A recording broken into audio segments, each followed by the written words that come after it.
Folks, we did something on Sunday for the very first time. We did a private event for 100 folks. I want to tell you that Buy Box Deep Dive exceeded my expectations. The technology worked, which again is always a fear of mine. I was able to do it all by myself, let people in, respond to chat. I want to thank each and everyone who asked a question. I especially want to shout out the 7 or 8 people that were brave enough to share their buy box, share their spreadsheets with the audience. It really allowed us to go deep. And we are now going to do more events like that. We're going to keep it controlled at 100. They're going to be very focused topics. I'm going to tap my network on lots of different stages. So look for more of that. We're going to talk about that event because I need Dion's help. There were a couple of questions that I answered fine, but I do want to get his opinion because different experiences, different targets may have different answers. Dion, how you doing? Howdy, doing great. That's what I really like about our community is we kind of have all of the angles covered with different people, right? If somebody says, well, how would you do this if you live in a high cost of living area and need to invest out of state? I go, great, let's call Millennial Mike. Let's message him. Let's go to his channel. And if they want to self-manage a huge portfolio and handle rehabs, I go, lumberjack landlord. Like we can go through every part of this and each one of us has our own system. And not one thing works for only that person. Parts of each investing strategy can be used by different people. So I do the same thing when people ask me questions and I refer them to one rental at a time. In the beginning, I would go, well, here's the book you need to check out. Now I actually go, okay, here's the playlist of the videos Mike's done on what you need to check out. Yeah. So I want to talk about 2 things that came up. But first, I actually want to just ask about Cody and Christian. They put on an event up in the Washington area. We're actually talking about doing an event sometime in May up there. So I just want to hear about the event, how it was, what's going on, and then we'll get into the buy box. So they do events. I don't know if it's monthly or quarterly. I think it's quarterly at the Robin Hood event at the Robin Hood Resort, which is the resort that they purchased. Actually, somebody approached you said, I'm not in that area. It's not my thing. You sent it to me. And I said, I'm way too lazy. Here's Cody and Christian, young, motivated, hard chargers, perfect fit for them. And so they took off and ran with it. And this last one, they had a lot of great presenters. Originally, it was you had to be there for the weekend, and there's only 20 cabins, so it kind of limited how many people. Now, then this last one, they did a day event where you could get a ticket for just that day, and so it was a bigger event. And it really is. It's kind of like your deal deep dive video with 100 people. What we want to talk about makes people think. And in the moment, they can ask a question to get clarification. So that's what those live events are something I really enjoy because of that. Because I want to share all this information, but it's all like stuck in my head and I want to get it out until the right question is asked. And it's the same thing when I first got into education with the truck driving school. I used to go to these conferences. And I actually ended up becoming the president of the Northwest Career Colleges Federation, which has 112 colleges in it. And we'd go to these events. And the speaker, what they're saying matters. That's the source of where I want to learn. But the conversations that happen between the people there and the speaker was actually usually more educational to me than the scripted presented information. Because I can go afterwards, oh, can you send me the PowerPoint? And I can just kind of research. But that conversation would get us thinking. And the biggest takeaways were always from those parts of it. Yeah, that's why you will see every event I'm at, like the first event we did in Fresno, no PowerPoint. Right. I'll have a couple of seated questions to get the audience going, and then it's all audience driven. So I love that. Love that Cody and Christian are doing the same thing. So let's get back to the buy box. Oh, do you want to say something? Sorry. It was probably an overshare, but last year, Bigger Pockets reached out and it said, hey, would you like to come and present at BPCon, right? And their thing was, send us your PowerPoint. And I was like, I don't have one of those. I'm more interactive. And it's like, I want to interact with the audience. And I'm like, okay, cool. And then never heard from them. Oh, no. So, well, here's the deal. You're associated with one rental at a time, so Bigger Pockets will never invite you. It's my fault. It's my fault. I'm too. That's okay. I overshare. When this community trumps them in size, we will invite them to our events. You know what? I don't think it will ever. I don't want one. Well, I don't think one rental every time will ever trump them in size. I think we will trump them in activity. Right. People on this channel, I mean, I scream, do the work in almost every video. So if that lights your fire and you're committed, you're in. Well, and you want to be fly by night, easy button, get rich quick. I'm not your guy. Go to Bigger Pockets. No. And to be transparent and fair, I mean, I like bigger pockets, but they don't talk to the one rental at a time person. They talk to the person who wants to own, hundreds of units and hundreds, what do they call it? Mobile home parks or laundromats, or like they have speakers coming. They've lost the core. I was a featured blog writer for over a year back in 06. I spoke at the first BP event in Colorado with Josh Storkin. I was one of the first interviews. You can still find my fat face on one of the early Bigger Pockets interviews. And my story hasn't changed. Some of the vocabulary, some of the words, I am the same guy with the same story 15 years later. It was fun to kind of watch. But damn, I needed to lose some weight in that video. My face was round. Woo! Anyways, I digress. Back to the buy box video. I overshare. Sorry. Internal monologue. Two things I wanted to ask that are not in my domain, but I've heard you and Matt talk about it enough that I gave the answer. So we were building the spreadsheet. You know which spreadsheet I'm referring to, right? Calculating yield. And one of the viewers brought up their spreadsheet. So thank you. And as I'm looking at the spreadsheet in real time, right? I've had 5 seconds to look at it. I notice 5% down. And, we're seeing pretty negative numbers, right? Less down, doesn't cash flow, all of that. So, I go in, ask them to adjust to 20%, 25, all of that. And then lo and behold, a couple of, I don't know, maybe 2 or 3 questions in, he says, my intention is to house hack. So I should have caught that earlier. I didn't. My bad. 5% down. It's conventional, owner occupied.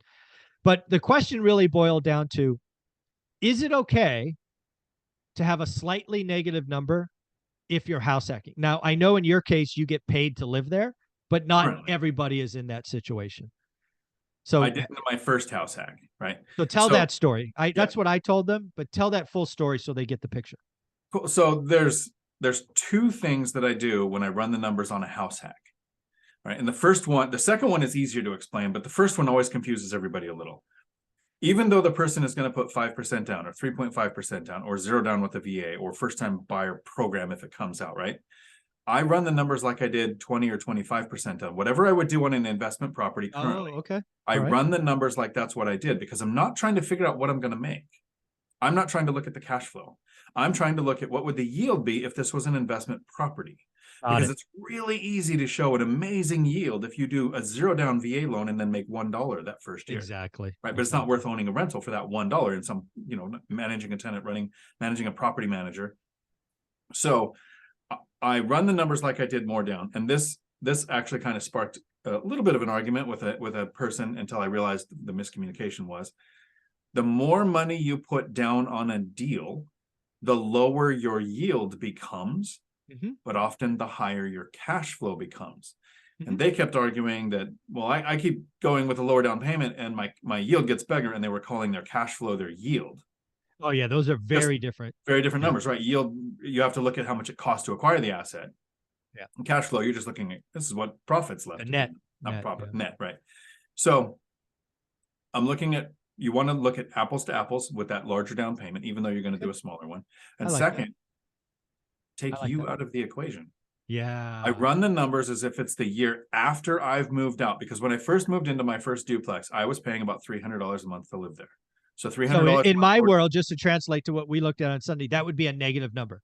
Your yield would be negative because you would be coming out of pocket $3,600 a year. That would be an alligator.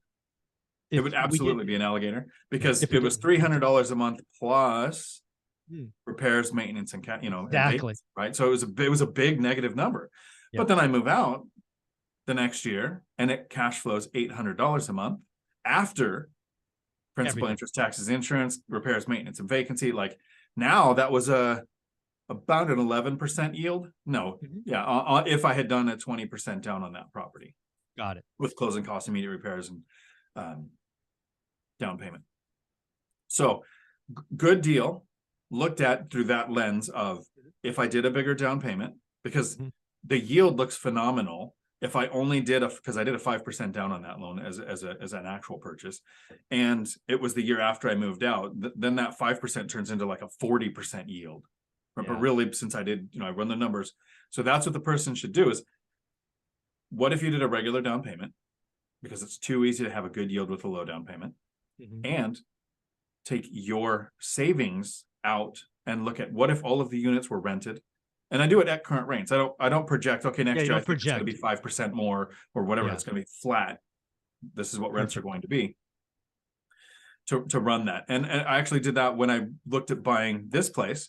I moved in when I originally moved in, it was going to cash flow like $1,700 a month. And with $141,000 down, this wasn't, with closing costs and meter, and I put a roof on and everything, wasn't a great deal. But take me out, rent this unit out, and the amount of cash flow then turned it into over a 10% cash on cash return. So with house hacking, normal down payment for calculation, and take out the rent savings and calculate it like the units were rented. I love that. I eventually got there, but you got there much quicker than I did. So I appreciate that. The second thing that was very obvious, again, when I talk about building your buy box, right, it's put in your criteria, try to get between 20 and 40 active listings. I'm talking very early in the process, right, where we're starting to learn what the average yield is. And a lot of folks have chosen to do small multis, which in a lot of markets, you've got to go pretty broad to get 20 to 40 active listings. So just talk about your experience, because you've only ever bought, well, except for your very first one, right? You have cut your teeth mainly in duplexes through quads, is my understanding. Yes. And people really need to understand what you say often that is correct. Real estate is local. And there are some areas where there are a lot of small multifamily, right? In my area right now, there's a couple hundred on the MLS. Oh, really? Oh, yeah. Wow.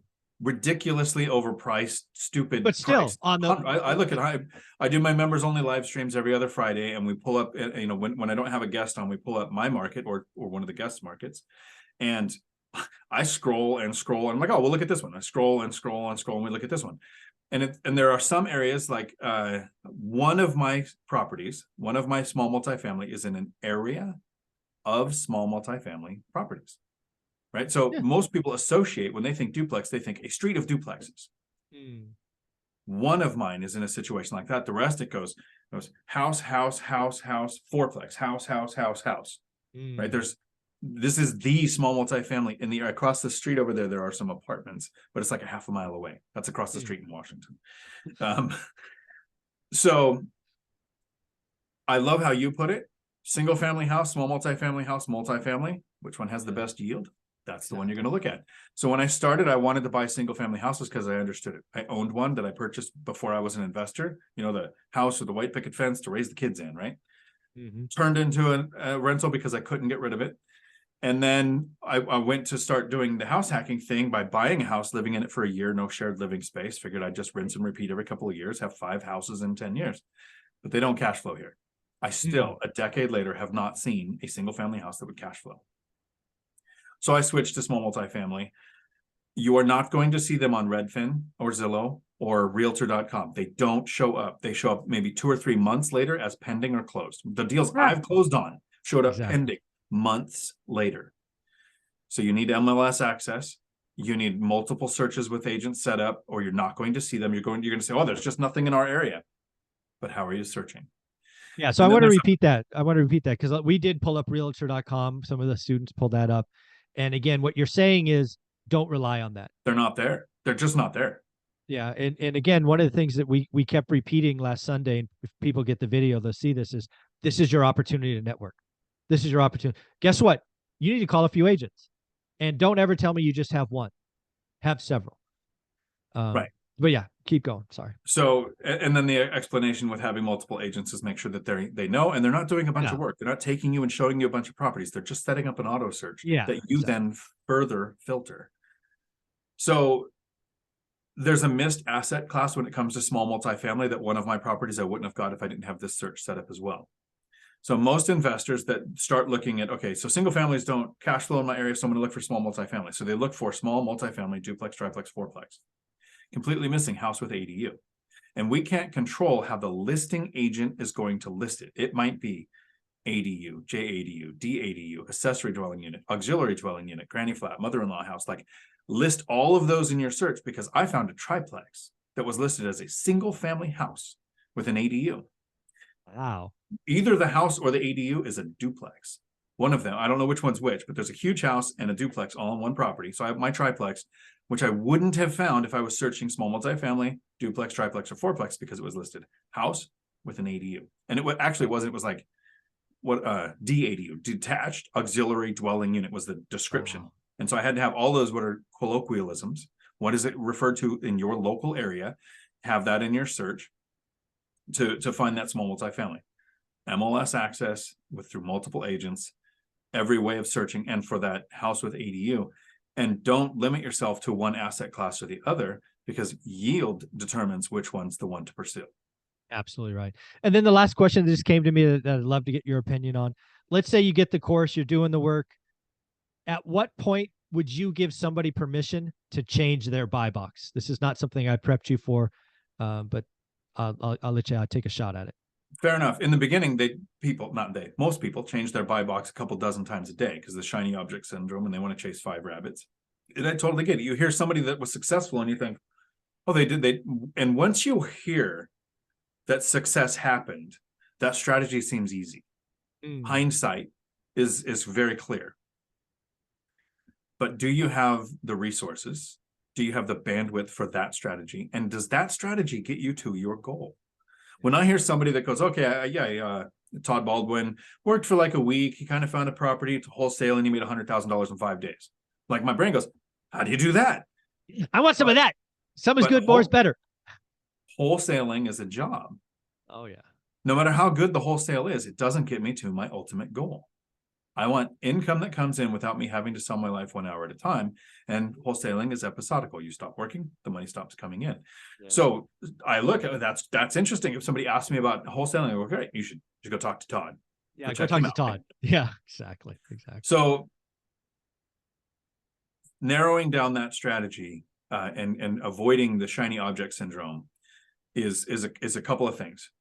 What do you have the time for? What's going to get you to your goal? And so knowing your goal, and then making sure that your strategy fits. And so when you want to adjust your strategy, when your strategy is going to change, is when you have done the work.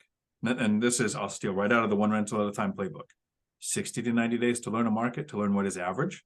Try to beat average, right? Find those deals that are better than average. And I love how we're shifting now. It is to get a great deal, but it's also an insurance policy to protect you from getting a bad deal per Matt, the lumberjack landlord, right? So the brilliant way of looking at it does both things. But just like in law enforcement, a cop doesn't show up at a crime scene, think what happened, and then force the evidence to prove that. You don't pick a strategy, find a market, and then force the market to accept that. You pick a strategy, so you know what you're looking for, what your resources are, whether you're going to be BRRRR, flip, wholesale. You know what you're trying to do, so you know what to look for. And then you try to see if it fits in that market, which takes time, that 60 to 90 days. And if it doesn't, you look at the evidence. The officer looks at the evidence and then adjusts their opinion on what they think happened. You look at the market and you figure out somebody is investing here successfully. It might be go from single family to multifamily. It might be like in Ohio, sometimes single family performs better than small multifamily, depending on the level of demand, supply and demand that you're dealing with. And then, does the new strategy that fits that market work for you? Kind of like Millennial Mike. He house hacked in a high cost of living area, and then it would take him with his job a couple of years to save up the down payment for the next duplex if he purchased here, like I did. So my strategy was 2 years, year and a half, it was really slow in the beginning. Mike wants a shorter timeline. So he purchased here, and then he looked at his market and he said, okay, so buy and hold rentals here don't really work for me because I want a shorter timeline than what Dion did. I want to buy properties faster. So then he adjusted his strategy to a new market. But he looked here for a while. He built the skill. And then once you have the skill, that's what I'm trying to teach people. You could take that skill to any market. Millennial Mike, without question, learned that new market faster because he had, I call it a golf swing. He had the golf swing works in any market on any golf course, but most people don't spend the time learning the swing. That's what this first 60 or 90 days are, is you've got to learn the skill. And then once you have the skill, my skill took me a year. I was an idiot. I took a year in the Bay Area. And then I learned Fresno in a month because I got really, really narrow and really, really focused. And I only shopped in that very narrow area for 3 years. Fresno's a gigantic market. I shopped in like 2% of the market for 3 years. It's crazy. Well, and the great thing with this is, 2 or 3 years in one market to learn that skill. 2 years for me to save up the down payment, a 5% down payment, to shift from single family to duplex. It was 2 years for me to realize, wow, I've looked for small, single family for a year and a half. Nothing's going to work. Even after I move out, I'm going to be losing money. So then I shift to small multifamily, and that took me months to find the right duplex. So 2 years. But when we explain, here's a skill that you need to be better at investing in real estate. We have the skill. So it sounds like the person who starts watching these videos can just go, oh, they're sharing the skill. I'll learn the skill in a few months and I'll be good. No, it took us years to learn the skill. Once you know the skill, you can explain it really simply in a few minutes. But all of the nuance that goes into, and that's why I like doing the members only, where we look at a market. It takes 20 minutes to explain 15 seconds. It takes 20 minutes to explain. I open up the email, I see it within 15 seconds. I've gone price, location, property type, are my no-goes there, like all of that, but it takes 20 minutes to go through all that. It's not a skill that you're going to learn really quick. It's a very simple skill, but mastering that is going to take time. And that's the part no one wants to hear. Yeah. Focus, daily discipline, folks. I have a hat. Actually, it's not behind me. Do the work. It's just, I don't have it. No easy button, no cheater things. It's all on you. I know you can do it. Thousands others are. I have a course called How to Get Started One Rental at a Time. It's all in there. The buy box video is being sliced and diced right now. It should hopefully be up by the end of the weekend. It's going to be the same price as the live, which was $47. Yeah, I know we're helping people. So Dion, where can people find you, and remind people about your binder strategy, which you've made available for free? You can find me right here on YouTube, Dion Talk Financial Freedom. And if you want to find out more information about the free binder course, yes, I'm not going to be charging for it for now. You have to put in www. It's weird. I'm trying to work on that. DionTalk.com/binder. Thank you, buddy. Appreciate you. Ciao.